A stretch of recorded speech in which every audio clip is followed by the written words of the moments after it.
Hey, everybody, and welcome back to another episode of Entrepreneurship Unlocked. Today on our show, we have Rebel SMG. Rebel is the owner of Rebel's Raiders, a military gear brand based here in the United States. And today, we will learn more about his entrepreneurial journey. Rebel, thanks so much for joining us today. Hey, what's going on? Thank you. I appreciate it. My entrepreneurial journey, just so everyone knows, I had like three monsters and I did another podcast with Nate, and he was very gracious because in that podcast, I believe I alienated everyone, family, friends, business colleagues, maybe even the country, the government, the United Nations. Not that I give a fuck about them, but I more or less might have damned humanity in the last one. So we kind of redid it. So that way it's actually an Entrepreneur Unlocked podcast and not, hey, this guy might replace Alex Jones podcast. Like that. We wanted to keep Nate on iTunes, not have him permabanned. And here we are, round two, back and better than ever. And by the way, the question that set it off was Nate just asked, like, how do you manage your taxes? And I think that was like the question that just like went into alternate history. So we're going to try and bring it in a little bit. I'll still be myself, but we're going to try and bring it in and keep it on topic for 45 minutes and not a 3-hour rant as to why MK Ultra might have actually been a good idea for people like me. So there you go. I love it. Well, yeah, Rebel, we definitely want you to be yourself. As you know, I've been very much looking forward to this second go around. So give people a little bit of background on Rebel's Raiders, people that are not familiar with the brand. Absolutely. It's very easy. So I used to work for a company called Kenai Pro Gear. And what I call myself in that job was the annoying millennial. And what that just means is that whenever you get a job as a millennial, they usually give you some like entry level job. And then your inherent entitlement that the generation has and the overall premise that we believe we're good at everything leads you to just do all the jobs yourself because you just think you can do it. And the answer is, for the most part, we actually do a decent job of doing that because boomer employers like hiring people and underpaying them to do multiple jobs because they want to have the house in Santa Monica and not have anyone like they like that, right? So at Kenai Pro Gear, I started off as the warehouse manager and then basically just started doing all the different jobs. Eventually, I realized that the real linchpin is that I was very good at customer service.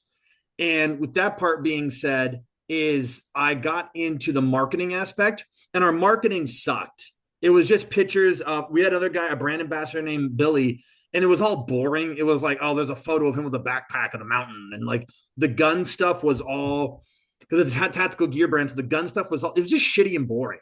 So then I just started posting memes. Now, in my mind, it's like I started posting memes in 2017. I started working at Kenai at 2016. Long story short, I started posting memes. And then on top of which, when we were running paid ads to get the stuff off the ground, I was utilizing memes as paid ads. So it wasn't like the traditional paid ads that everyone tells you to do. Like we had hired marketing agencies to get these paid ads off the ground and they weren't working. So I was legitimately using memes as paid ads and they were doing great. Now, the reason why I said it's important, which it ties in Rebels Raiders, was I then took the brand in a more like joking matter. Like I have this big fat goat named Rebel. Like I actually have a goat named Rebel. And I took a picture of him wearing the backpack and a shema. And it's a famous photo. So if you go on to my Rebels Raiders social media, you'll see it. It became a famous photo because it was just this fat goat. So Rebel became the unofficial mascot of Kenai. What happened was, now the former management, I believe they partially blame me, right? I would tell them that my current success is enough to say that's not true anymore. But really the management fucked up. And the answer was the management had too many hands in the investment pie overall, right? And they weren't creating the product that people wanted. They launched in a tactical market, but they wanted to be more like this kind of REI brand. Like, for example, when we would go look at backpacks to like look at for inspiration, we would go to REI. Now, that's kind of okay because there's some hiking backpacks that are good, right? But we never went to 511, right? So my point behind all that is they had a misjudgment of what to do. And towards the end, when we got to more tactical, they were kind of already out of money and the investors didn't want to do it anymore. So the company closed down. Now you go, wait a minute, you asked about Rebels Raiders. Well, now that everyone understands the backstory, Rebel was already kind of a mascot for Kenai. So then I started my own little meme page kind of thing called Rebels Raiders, where I said I will continue the legacy of Kenai and I will do my thing. So I was already working on some gear myself. It was going to be very small until I found out that my previous company, Kenai Pro Gear, that there was a container of unshipped gear that was left that I had no idea about. At first, I thought it was just a bunch of pouches, but then I realized it was all the prime items. I still, to this day, I was like, I just got lucky that they had a container that they didn't sell. So then I just YOLO'd my entire life savings into that container and flipped it, right? Like basically a dealer just resold it and said, hey, I'm not Kenai anymore, but here's all the Kenai gear, which is kind of confusing for a brand to like relaunch under a new, like the joke I make is like, imagine if Tom Cruise couldn't buy the name Mission Impossible. So he started Mission Improbable. But it's like the same director, same movie set, same crew, same everything. So you're like, well, what's the difference in the movie? Like it's the same thing, but it's a different name because Paramount didn't want to sell the name Mission Impossible. So anyways, I did my first container. I flipped that. And then the old COO, who, if he ever watches this, I, again, can never thank him enough for the stuff he taught me. We were at SHOT Show. Then he introduced me to somebody else, like another a manufacturer out of Vietnam called The Sang. And I have no problem saying who makes my stuff because they're a very ethical factory, the whole thing. So I love to talk about him. He introduced me to him and he's like, oh yeah, I do production. I do very good. Like, I make good stuff. We made like one of the bags for you. Like, I don't remember which bag he said he made, but he made one of them. Mm-hmm. And then he showed me, the factory owner showed me other gear at SHOT Show, other booths that he was the manufacturer for. And he showed me one, I believe it's called, actually, I don't want to say the name because maybe the other company doesn't like to tell all the people. He showed me one booth and it was really good quality, but the quality, the gear was all like older designs. It was all like, it was good stuff. It was very good quality, but it was all, like I said, it was all like early, or like, it was like kind of, in my opinion, like 20 years too late to the design game as far as the gear design, right? And I said, this is good quality, but can you do this, but with modern gear? Like, can we make modern stuff? And he goes, absolutely. So I said, great, you're going to be my factory. So then I sent him my designs. Originally, I sent just the designs that I wanted to do from Kenai. So for example, I wanted to make my plate. One of the main things I designed at Kenai was called a Vicarian plate carrier. So that was like my main one that I designed from the ground up, which it's the tactical industry. So everything's kind of derivative at a certain point, but it was something that I designed. And the entire point was an entire kit, all in one plate carrier that I had wanted to make, because whenever you go out, if anyone knows, when you go out and buy tactical gear, it's an a la carte mess. Like there's just shit everywhere. So I wanted to make a plate carrier that was all contained. Then Kenai had a backpack called the Phalanx, and 511 has a backpack called the Rush. And I always wanted to take the two elements of those bags and kind of make my own bag, right? Because I thought the Kenai Phalanx was pretty good, but missing a few aspects. So I designed basically a backpack that I've always wanted to design. I used those two backpacks as kind of inspiration for it. Then I made a medical bag and a sling. Realistically, it was just me going, Kenai was done. I sold the rest of the Kenai gear. I want to sell my gear that I've always wanted to make, and I was done. It was like, okay, I'm going to make maybe a few six figures, if that. And it was just, okay, I turned my life savings into something double-ish maybe, and I was done. Like, okay, there it is. Now you have a good little nest egg. Now you can go, do whatever it is, my fantasy. By the way, this is all in like a year ago, by the way. This is not that long ago. And I can go do whatever it is I want to do.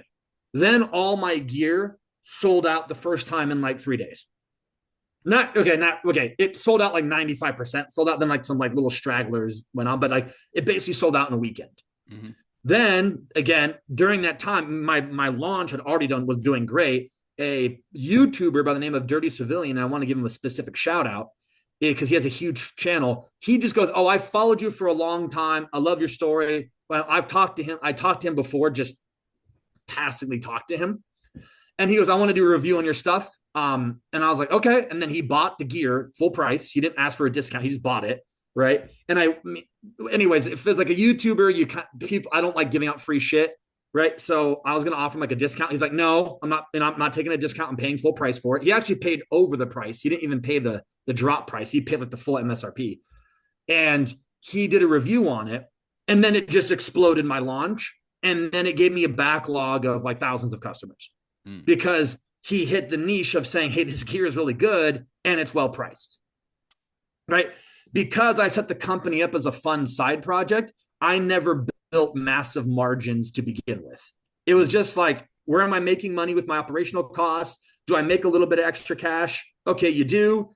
Okay, great. And then I just put it out there. Like I didn't make it as some massive scaling margin where I'm like, okay, I was like, whatever. Just like, are you losing money? No. Are you making money? Yeah. Is the money you're making acceptable? Great. Okay, keep it there. Mm-hmm. But that price point hit that market, then it exploded. Then I had so many demands for the gear again and new colors. I said, okay, I really didn't want to. I really did it. Right.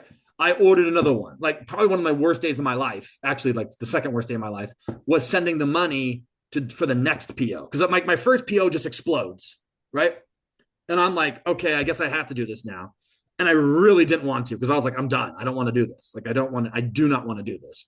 And then these people are like, you need to get more. We need more colorways.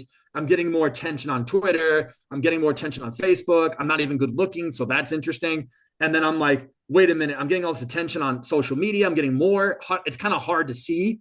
And then I'm even getting haters on social media for no. And I know, like, if you look at my advertising, it's just fun. It's not even controversial advertising. I don't piss anybody off. I'm like, I'm getting haters, which I was like crazy, because I'm like, I don't say anything to anybody ever. I just kind of like post memes about goats. It's kind of it. Maybe I'm a little snarky sometimes, but nothing huge.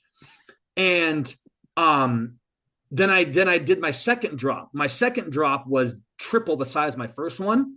And then I sold out of that in like a weekend. Yeah, it's super impressive. Right. Nate has seen the numbers a little bit there. I believe I shared a good amount of it. And even Nate's like, dude, what are you doing? Right. So I have like 2 drops sold out. I'm trying to like figure out how to market the next one. I don't even know. And that's the story. So the story is just basically a company that you got hired off Craigslist because they just said, like, we want airsofters and people who like guns. And then that was me. And then the company shut down and I started my own company, and that one took off. Yeah, that's it. No. And then realistically, I priced it the way I did it. There's not just one single backstory. Realistically, the reason why I have my pricing is it comes from a good motivation comes from my father, who back in the 90s, he was, he's a gun guy too, he was in the LA riots at the time. Right. And at that time, he just had he was married to my mom. He just had one of my sister. He had my sister and me, and he wasn't rich. So what he could afford was like a little battle belt from the surplus store and the 2 guns he could scrounge up from, like, that he want, like a pistol, like a shotgun or something. And I've always been, whenever I look at the tactical gear industry, and there's a problem we can talk about later, is there's like kind of 2 categories. This is also all of America, by the way. It's just either luxury or Section 8, right? It's just, this is a special operations contract. Berry compliant means it has to all be made in America, which we can get into later. But it's a Berry compliant $400 plate carrier, or it's, and I don't even know if it's trash per se. I think it's just kind of like iffy on as to what it is, or it's like this Temu $50 carrier. And the middle ground, I'm just a mid guy in general. Like, everything about me is like a 6 out of 10. Like, everything about my life is just 6 out of 10. Everything, how I look, my lifestyle, my intelligence, like, I'm just purely C- all the damn time. Like, everything is just no matter how hard I try, the best I can get is like C+, like 7 out of 10, and that means the lighting is good. And like, it's just a fresh day, but I am consistently the 6. And I guess that my reason I bring my dad was I wanted to make a company where people, number one, didn't require an encyclopedia to know about tactical gear. Like, you go to my website and go, that's a plate carrier. Okay, you buy it. And then when you buy the plate carrier and you start getting into tactical gear, you'll know that you have everything. Like, my plate carrier, I'm using as an example, is it can be a chest rig, it can be the plate carrier, it can be the recce rig, and on top of which, it's not gimmicky. It actually performed at the level of Gucci. When I say Gucci, it's like the very compliant, the higher end gear that the SOF guys or the military guys would use. So, and I made sure of that. Double reinforced stitching, there's NIR. We can get into specifics later, but the point is, I wanted to hit that middle just the ability for my dad, someone like my dad who has a family, who might even have, because he was in the military, but he's not going to be on, Reddit all day arguing over buckles. And on top of that, but he also just goes, well, I also want something good that I could buy for my family to protect myself. And he needed it in a riot. He literally had to run out to the car while people were throwing shit at him.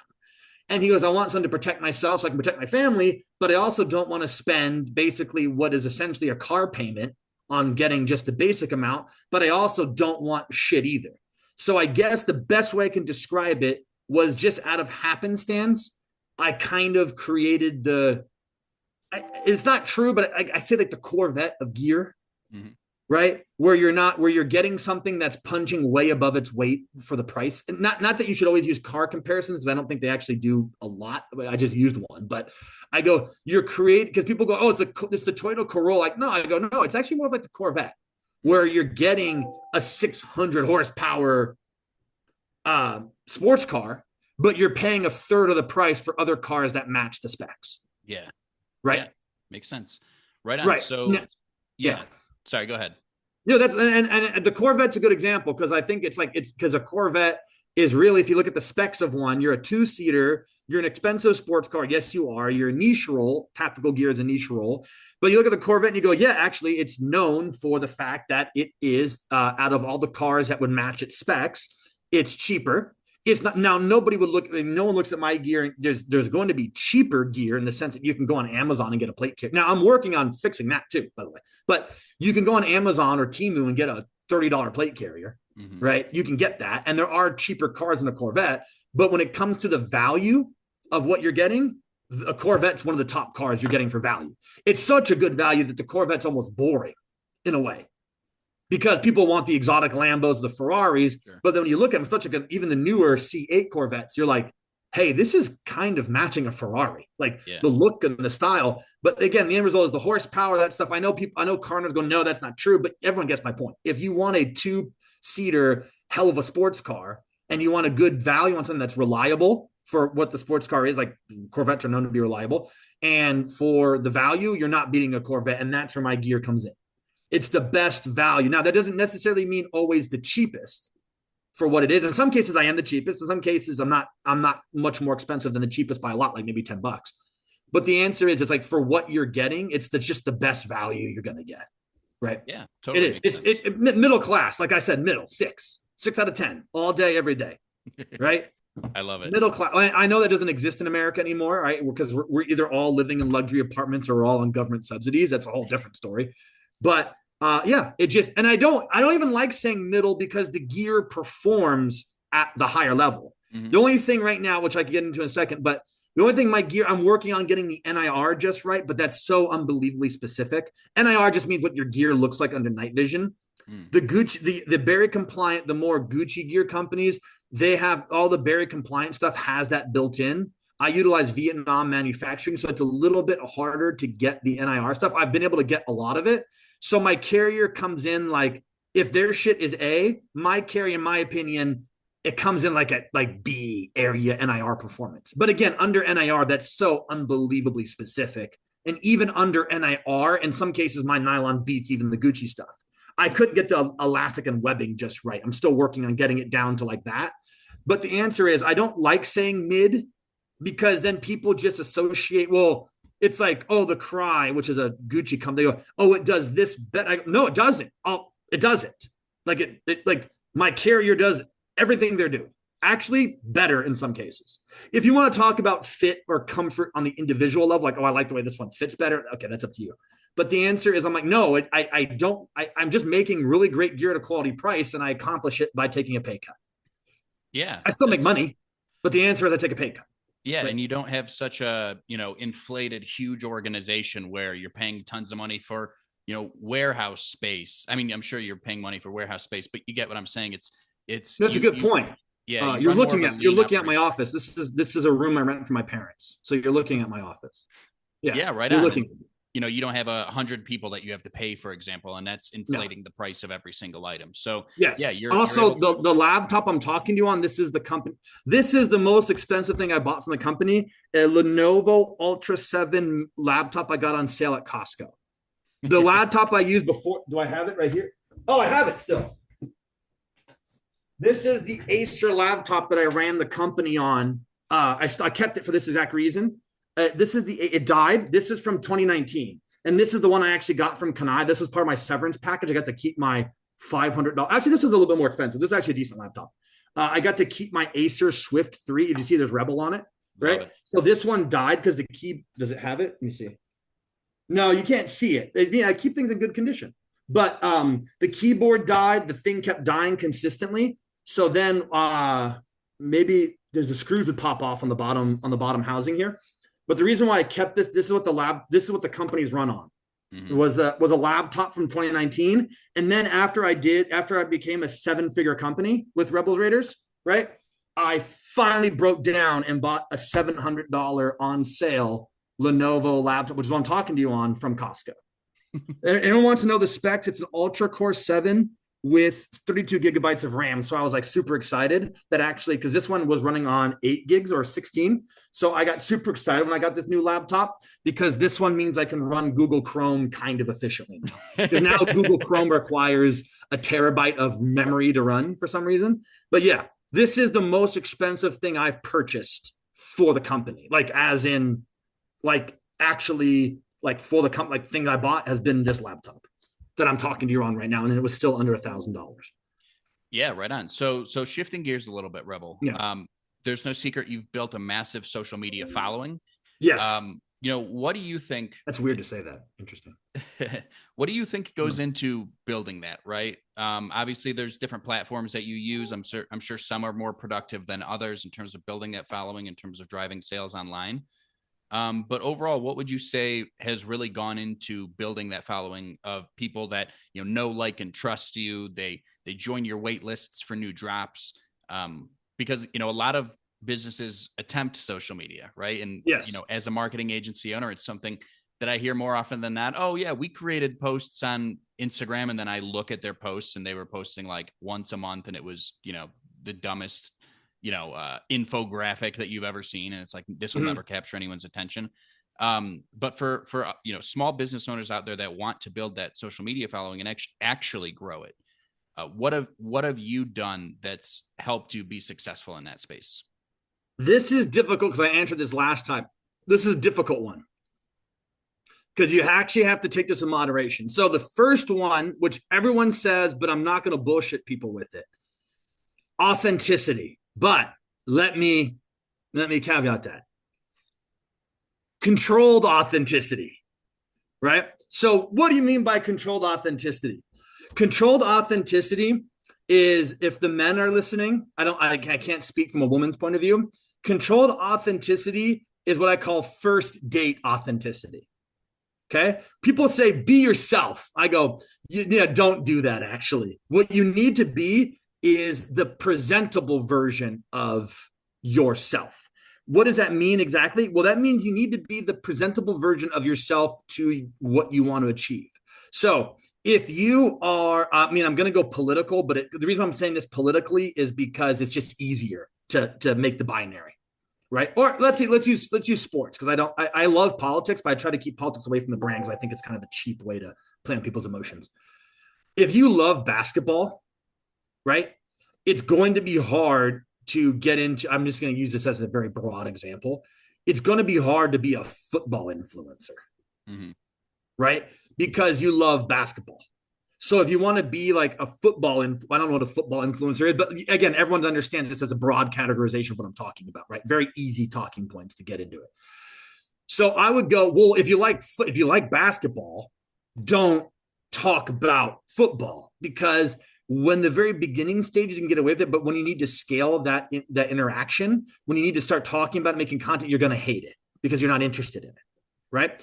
But so then you go, well, I like basketball, so I want to be a basketball influencer. Okay, great.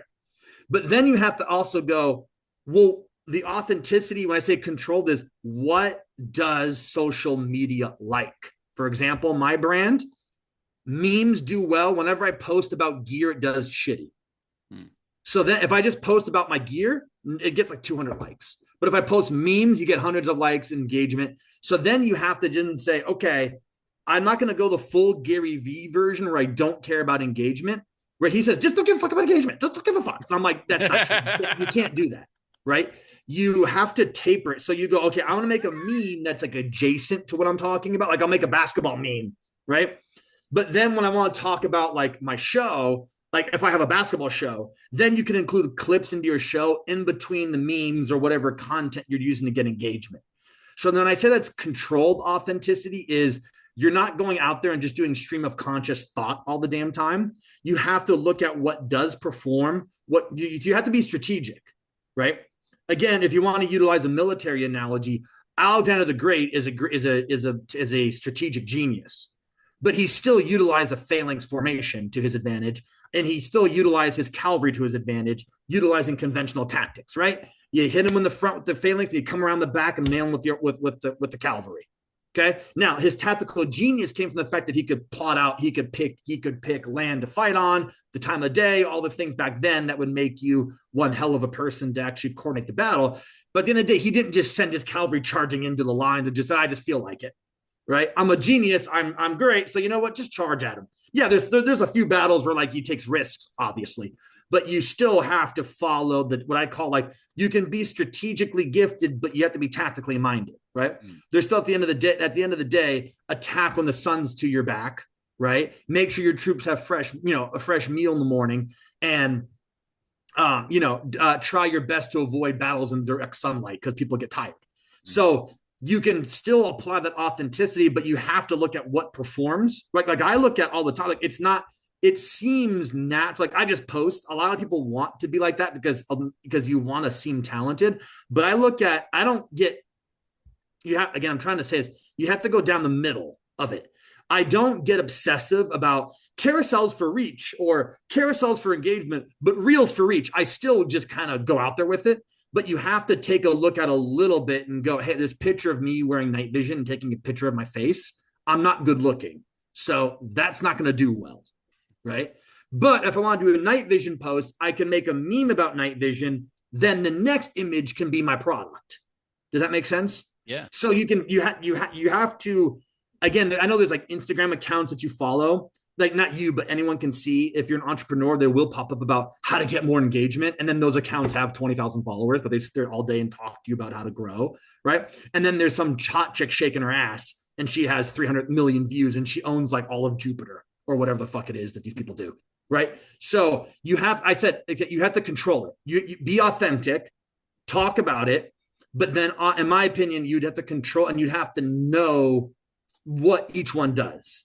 I fall short is the modern version. Realistically, if I said fuck all that, to be honest, the modern version is just sell controversy. Really, just go on there ready to fight everyone at all times. I can't do that because I'm a genuine person. Like I'm a real human being. Like I'm actually a human being, which sucks. I wish I was just a fucking Decepticon and just go on there and just be like, you're a bitch. Fuck you. You're gay. Fuck you. Fuck. Like I wish I want to go on there and just be like, I'll kill all of you. Right. Like I wish I could do that. When I say kill, I mean social media, not violently.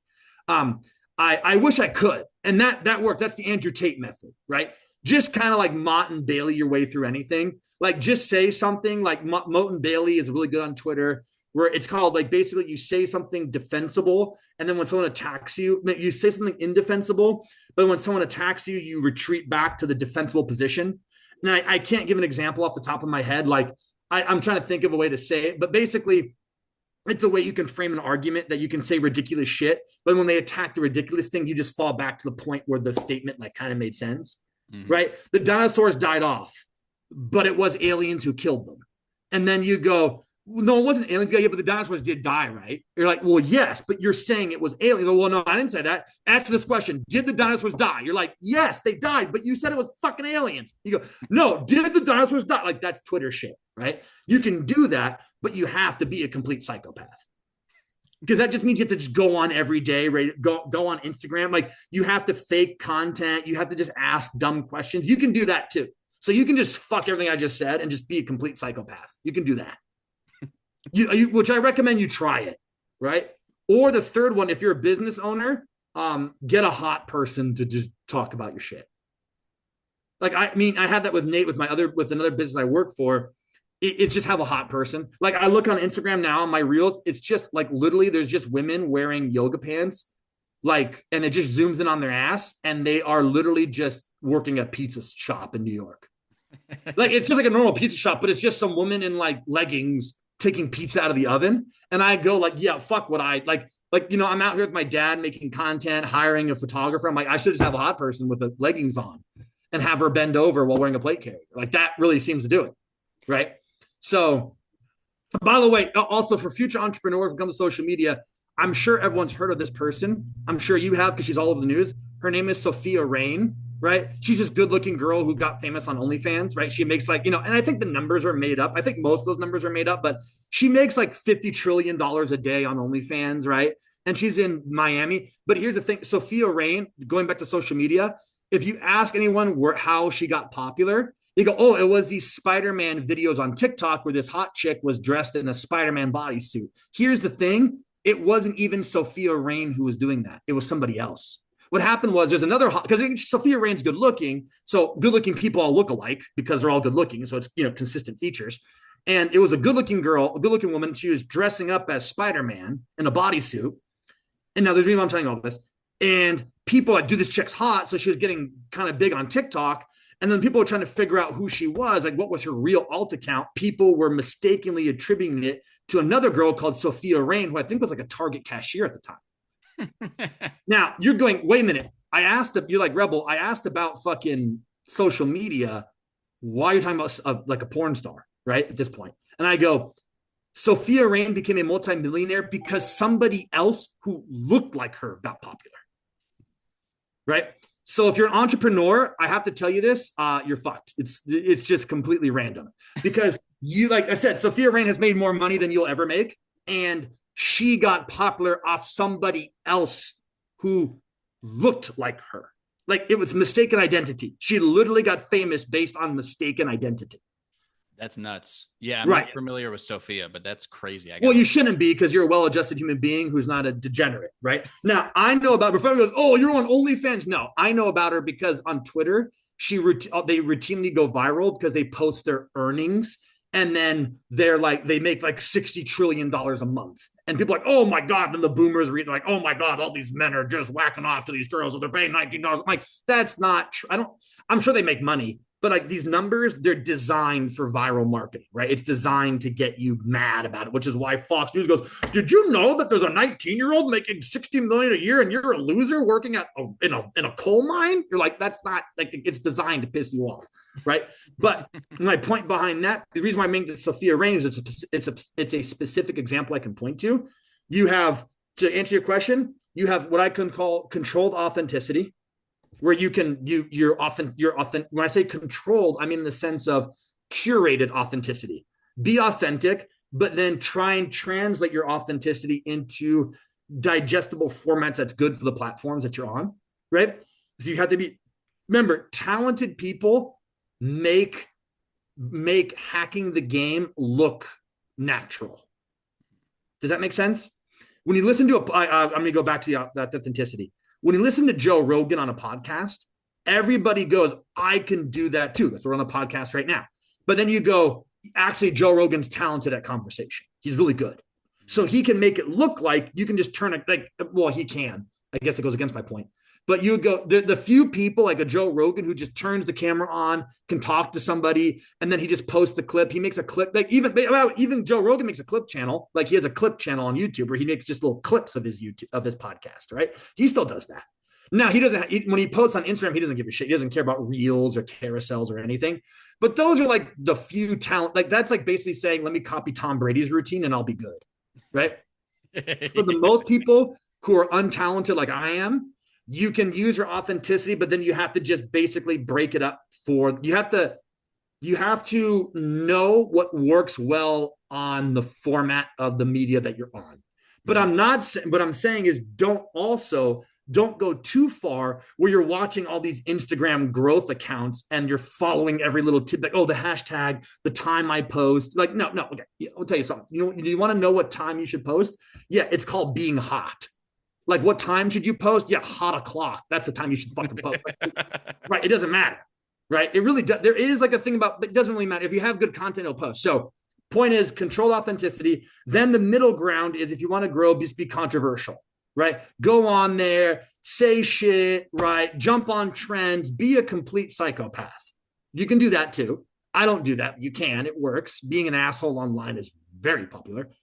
And then the third one is if you're just hot, then I don't know what you're doing owning a business, just be hot. Right? Or if you want to own a business, just be like, I would say for the female listeners to this show, what you need is, even if you're not good looking, that's okay. Neither am I. I mentioned that like 5 times, but I go, what you should do is get a good looking person to talk about how successful your business is. And if you're a woman, just talk about how all the men hate you and how like even if that's not true, just say like, oh, every job I've ever been to, a man tried to put me down, but I'm a woman, so I'll get through with it. Even if you don't even work with men, like even if that's never happened, you have like a loving husband and a loving family, just really sell up the fact that like everyone's out to get you and you'll be great. Like playing the victim card on I use that for women because it applies if you're good looking, right? You can just run around Miami with like a sports bra on and be like, oh my God, I do sales training. Even though a man built like that one chick, Shelly, who's all over Instagram, she's like hot.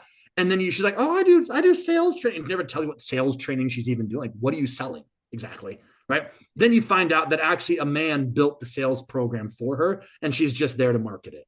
Like, yeah, she actually got into a lawsuit with him because he sued her over the fact that he wasn't getting the money from her. He actually built the entire program as a dude who built it all. And then she just runs around with a sports bra going, oh my God, like I'm a cute girl and we like train salespeople, like whatever. Right. So for women listening, I recommend playing the victim card quite a bit. Why? Like you have to play the victim card, but you also, I call it like you have to be like strong, fragile. You have to be a victim. And the world has to be always trying to get you, but you also have to be successful despite that. Remember, you have to be successful despite the fact that you're a victim. You're like Michelle Obama. Like you're talking about the patriarchy and everyone's like, you're only famous because you're a husband. What the fuck are you doing? But you have to go on podcasts and talk about how like men abuse you and how everyone's like fucked because you're a woman, but you're like, the only reason why you're famous is because of your husband. Right. You have to do like that. If you do that. So the women, by the way, women listening, I'm not being sexist. I'm trying to help you out. I'm trying to help you get money. Do that. The men listening, if you're ugly, do what I do, wear a face mask and become radicalized. Or if you have something to say about a topic and people like it, you can talk about it. So there you go. Yeah, that wasn't Gary Vee advice where you go on LinkedIn. Go on LinkedIn and don't go on LinkedIn. Everyone on there is cringe as shit. Don't go on LinkedIn. That's a place for psychopaths. Like, I don't know who the hell is on LinkedIn. I mean, I really hope Kim Jong-un just eliminates that entire group of people. But when inevitably North Korea takes over parts of San Francisco, at least in my head there it does. Anyways, go ahead. I'm just saying nutty shit. Go ahead. See, I told you that's the Alex Jones coming out. By the way, I go to bed to Alex Jones every night, by the way. What I do is I set my iPhone to a 20-minute timer and I put on Infowars.com. And that is my lullaby, right? It's like, oh, the globalists are going to come. And I just go to sleep to absolute horror every night. Like that is how I go to bed, is Alex Jones just talking about the New World Order. That is what puts me to sleep. That is where I go to bed. You can do it with your iPhone. You can set the timer to 20 minutes, stop playing.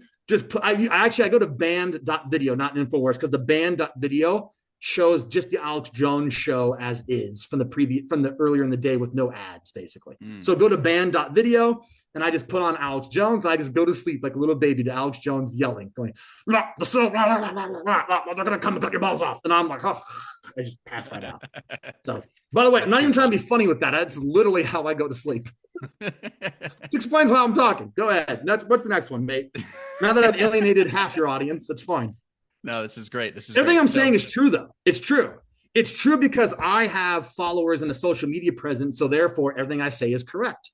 Because obviously, if you're popular on social media, you clearly are telling the truth all the time, right? If you're popular on 500,000 people, not 500,000, the 250,000 people combined who follow me couldn't possibly be wrong, right? Again, I look at my social media stuff, it's pretty tame. Like I said, I'm just authentic about gear and people like to hear what I have to say, right? That's it. And when I say it's just about gear, right? And that's what it is. Yeah, being serious, I have a good message that's authentic. And like I said, I take that authenticity and I put it where it fits the platform. That's why I say controlled. And to be fair, when I say controlled, one more time, to be clear, I don't mean it in a conspiracy sense, right? But for example, there is a little bit of like, you don't need to post everything online. Yeah. I So, think curated, that was a yeah, great you way. curate your Yeah. authenticity. So that way the authenticity, but is curated authenticity. I go, yeah, I don't have a picture of me taking a shit, right? That's authentic. I take a shit, but I don't post it, right? That's authentic. I do that, right? So, but when I have bad days, I share them. I do. I share bad days. I share stupid thoughts. I share stuff like this. But like I said, you have a little bit more of a curated authenticity. And when I say curation, one more time, I mean curated for the format, not necessarily for the content. Does that make sense? Yeah, no, totally Right. makes sense. You would say, like, you go, okay, I want to talk about free market, whatever. God, nobody cares. But I want to talk about tariffs. You go, you're going to need a carousel reel, a carousel slide, right? Yeah, no. Right. So then you go like, but if I want to do a selfie, you go, don't do a selfie, not with my face. Do a reel where it's funny. Does that make sense? You can show your face. Nobody wants to see my face as a still shot. But if I do a reel where I'm doing something funny, then I can show my face because it's in the context of something funny. Does that make sense? Yeah. So there you go. So I say curated for the platform, not necessarily curated for content. Yeah. You can curate a little bit of content. Like if you're doing something illegal, I don't do anything illegal, but if you do something illegal where you're taking a shit, you don't need to post that. You can just not do that, right? Not everything needs to be posted on the internet. But there you go. Yeah. There no, you go. totally Does that make sense. sense? Totally Yeah. makes sense. So that's not that crazy to say.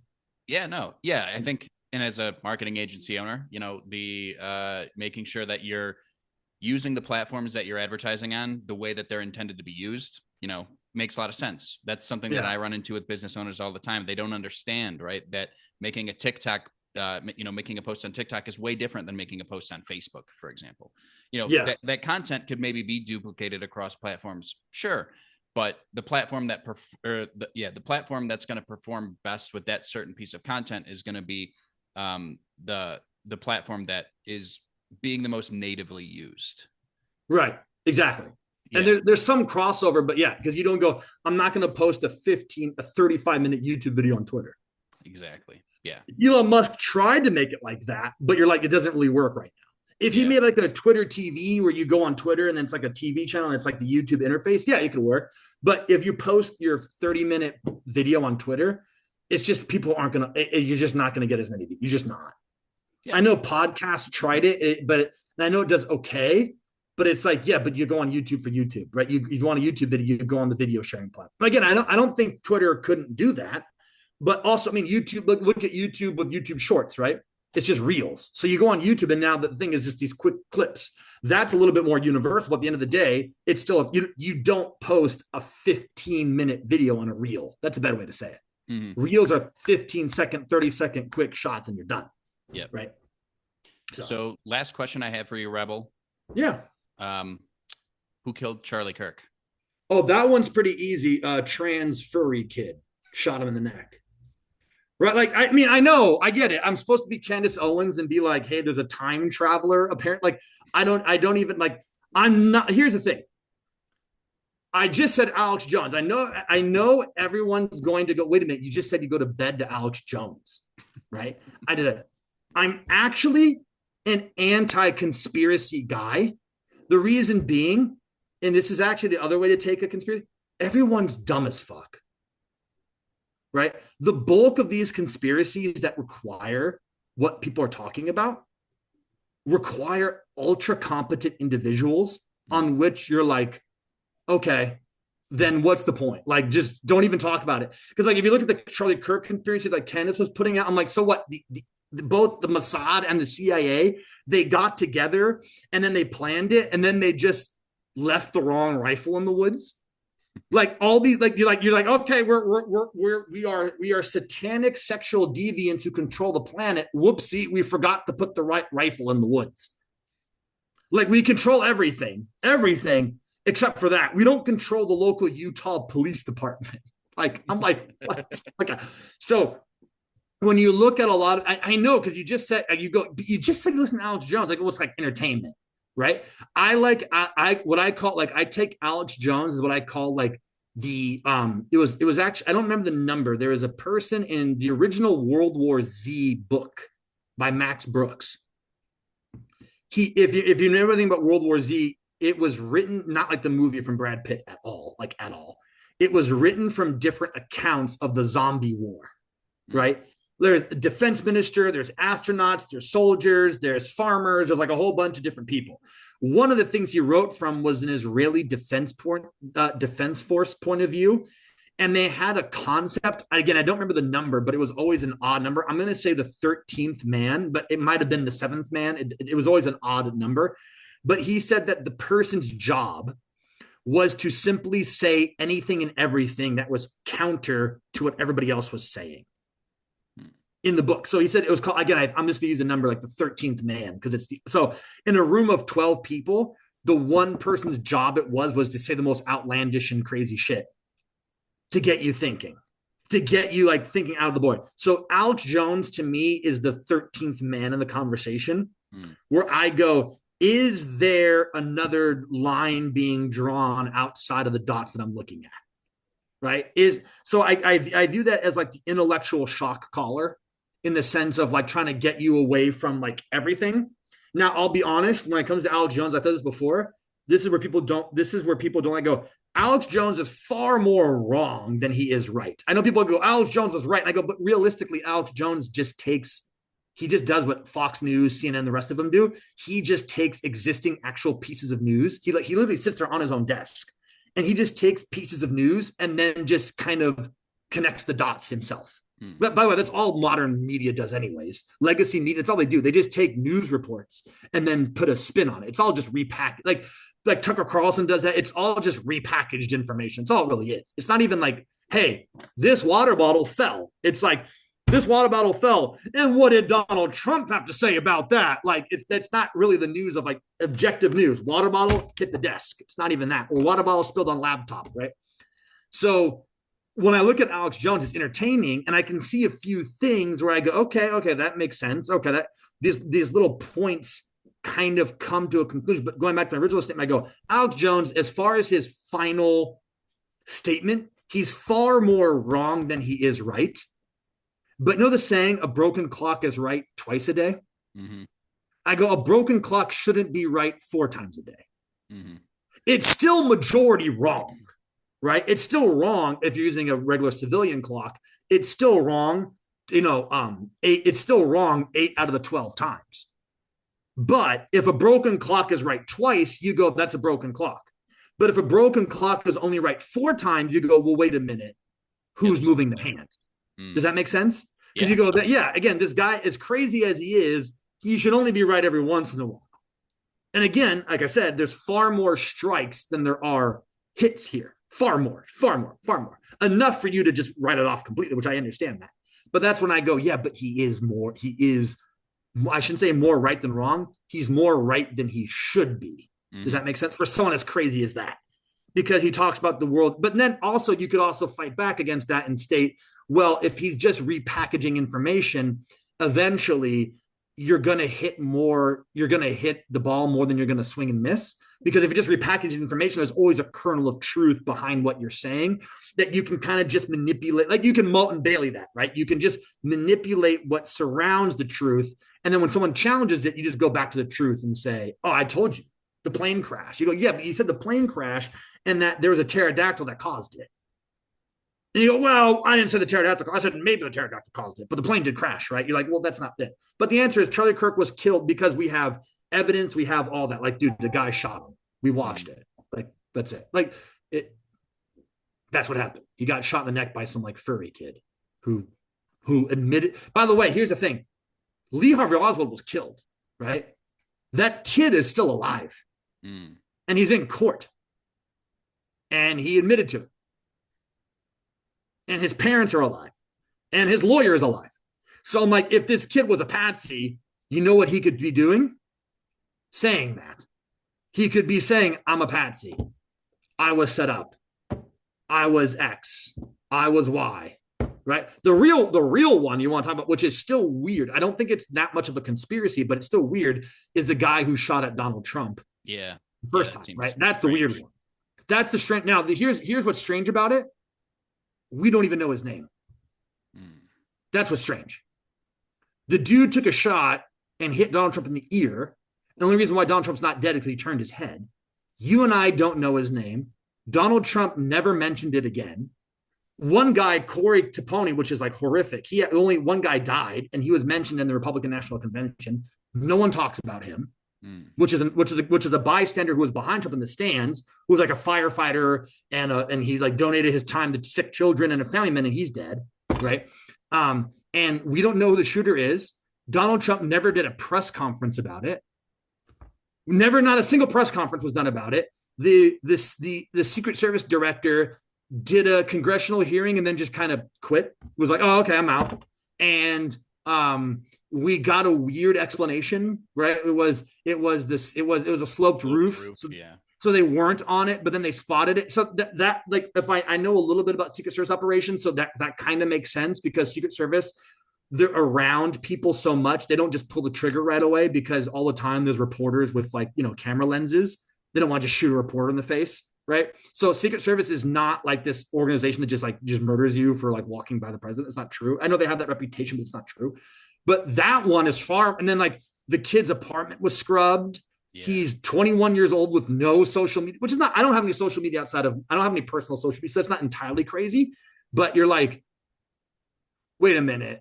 That one's weirder. Charlie Kirk, there's like tons of evidence. We have video evidence. We know the guy who did it. We have his rifle. We have the ballistics. It matches. It's there. The ballistics matched. We have the text messages. The guy did it. It's pretty shut and clear, especially when the kid just goes, yeah, I did it. It was me. I'm the one who did it. And he bragged about it to everybody, right? Yeah. The shooting of the president the first time, right? That one is by the way, FBI listening, we're talking about the event. I'm not talking about, I'm just saying the event in general, right? For the FBI who's listening to this, and undoubtedly that one is far, and the guy's dead, and that one's far. And then like his parents were just spotted like a week later at Costco, just like, oh yeah, our son tried to kill the president, but oh my gosh, I mean, we got to go to Costco. What are you not going to get the rotisserie chicken? I'm like, after my son tried to kill the president, I don't know. Like, I might not go to Costco. I might just kind of DoorDash that. Yeah. Like I might, but like, no, they're out in Costco. Like, oh, I mean, the kid was troubled. How do you have his own apartment? You're like, wait, like having an apartment is difficult for like grown people with a job. How do you have his own, like, he was just like, how do you have his apartment? Yeah. You mentioned it was scrubbed as well. I also heard that there was like a device going back and forth between his house and I think either an FBI or a CIA office that was located nearby a few different times, which is super strange. Right. Well, also that one I don't find as strange because we know the FBI just like pokes and prods mentally ill people all the time. Like that's like half their job is just like getting mentally ill people to do things. I do think that's not even necessarily a conspiracy, because you have that between the Boston bombing and you have, I don't want to speak too much about it because I want to do more research into the topic. It does seem, now actually I don't even want to say it because I don't have enough research on the topic about, there seems to be a law enforcement push to do something. And then they go, oh, we got you. We got you trying to do this. And you go, well, wait a minute. Was it really them trying to do it? Or was it you just pushing them to do it and then you catch them? But then I guess their rationale is that these are radical people who are going to do it anyway. So might as well have them do it in the controlled setting where it's the sting, whatever. But I don't want to put that out there because I don't know much about the topic. So I don't want to say a bunch of conspiratorial things that aren't true and add to the dissatisfaction that the people have. Sorry. See, that's nothing to do with Rebels Raiders. You just asked about like what happened, but the answer is, the answer is it's pretty obvious. Like the guy shot the guy in the neck, and we have his rifle, we have his fingerprints, we have his text messages. Yeah, fair enough. Kirk was a pretty controversial figure, and you're gonna get people mad. You just are. Even if you say, well, he just taught, but that's fine. But if you're in that political realm, you're gonna piss people off. Even if you're nice, even if you're a nice person, even if you're going about it the right way, like if you're in that political game where you just wake up every day and you're on Twitter being like, you leftist piece of shit. Like people are just going to get mad at you, dude. Like people are just, I experienced it myself where like, I don't do anything. And you're like, if you have any amount of popularity online, I'll just be like, hey, I just donated to a goat charity, which is a big part of Rebels Raiders, is donating to like animal charities. People will just be like, fuck you, you piece of shit, shill asshole. And you're just like, this is about goat charities. Like, this is all I said was like, I'm raising money for like an animal sanctuary. And like the next thing is like, I hope the Nazis just throw you in the ovens. You're like, wow. Right. Like, you're like, okay, like that's the internet. You have to like kind of get used to that. Yeah. Right. You just do. Like if you get to a certain popularity point, the bots just show up and get everyone all. I get caught on it all the time. Like I was arguing about it with like an MP7 with somebody last night. Like it wasn't like anything mean. And generally speaking, if you're not mean, you don't really get it. But like if you get to a certain popularity, you just get haters. And I have experienced it. And I don't even know what I did. Like I don't talk about anything controversial. It's just gear, just gear. I don't even go into that. I literally avoid it with my brand. And I still get people like, fuck you, motherfucker. Like now, again, that number is very low because if you don't say controversial shit, the bots don't show up, right? But yeah, no matter what, the bots just feel you out. I think they're just Russian and Chinese bots who just basically want us to go to a civil war. So they just get everyone upset. They just go online and just like get it. Just make you get into it. That's what I think happens. Yeah. Well, I mean, there's evidence of that as well. It's pretty crazy. But then you don't know what actually is true because you don't know who you're arguing with. And the bots are pretty sophisticated, so they'll just keep going and going. But then that raises the temperature of I mean, we know that from provocateurs from like riots and stuff, right? You go in there and everyone's rioting, then you go in there and you throw a brick, and then you can get it. You can use human psychology to whip everybody up into a frenzy. You can do that, right? It's or best way to describe it for everyone listening. It's when you turned in your test in high school. No, like if you're the first one done with your test, all of a sudden all the other tests start being submitted, right? And the teacher goes, when you're done with your test, walk up here and put it on my desk. Literally, no one turns the test in for the entire time until that first person is done. They turn the test in, then everybody else turns their test in right afterwards. Now, maybe you can make the point that you go, well, because everyone has the same general intelligence, everyone's getting done with the test around the same amount of time. But you're like that also is like it's a behavior to say it's okay.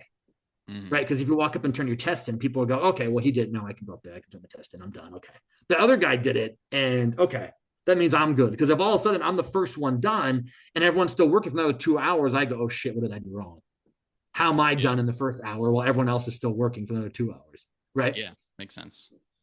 No, I'm using that as like human psychology. I know I went all over the place. I do sell gear, people. Rebels Raiders. I actually make gear. I know I never talk about my own company whenever I do these shows. Yeah, plug Rebels Raiders. Where can they learn more about it? Where can they follow you? Rebels-raiders.com. I got plenty of gear. Sign up for in-stock notifications. As I brought up, it is all sold out from before.